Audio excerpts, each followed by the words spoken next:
So on Thanksgiving morning, 2009, I woke up a little bit later than Lauren. Lauren had been in the kitchen kind of preparing breakfast and some dishes to take to our in-laws. We were going to do Thanksgiving dinner with her parents. They lived just a few blocks from us. And so I got up and poured myself a cup of coffee and then asked Lauren if I could do anything to help. And she said I could feed Nora, our youngest daughter. I could just hear the normal sounds of like a normal morning, and could hear the kids playing, could hear the TV humming. All of a sudden I hear just this crash that interrupts just the normal sounds, and I'm just waiting to hear Matt say, "Don't worry about it, Lauren, I got it."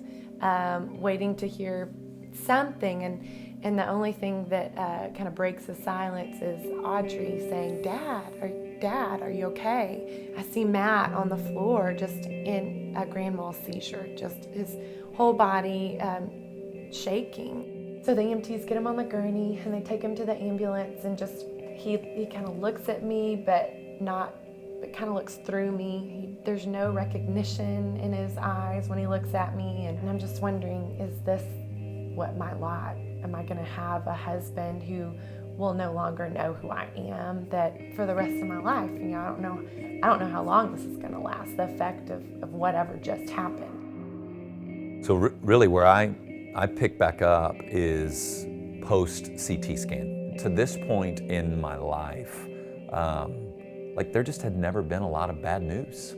I mean, I've definitely walked through difficult seasons of life, but no one in my family has cancer.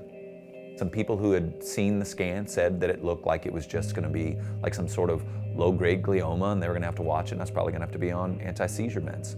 And so going into Tuesday, my expectation is to hear those kind of things.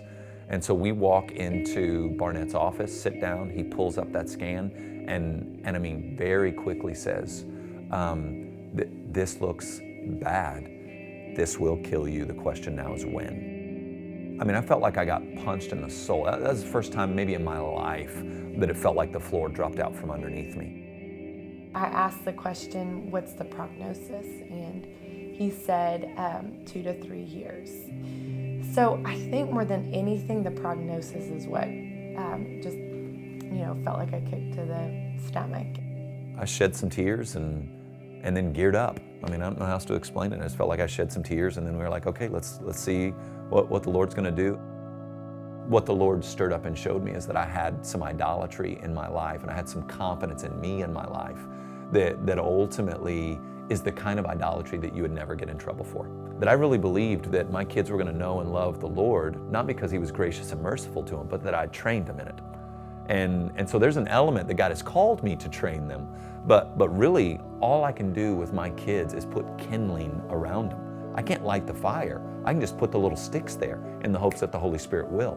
And so the Lord had to just really graciously go, you love them more than I do? Or you're a better provider for your wife than I am? Or all your hopes and dreams about your family are built around you? And those were the kind of gut checks the Lord was having with me. Ultimately, I want to provide for my family, and I want, if something happens to me, for them to be taken care of. But ultimate care is going to be the Lord and His care for them. We want to express our desire for this before the Lord, while simultaneously saying, but what you want is better than what we want, and what you want will bring more joy than what we're saying we want.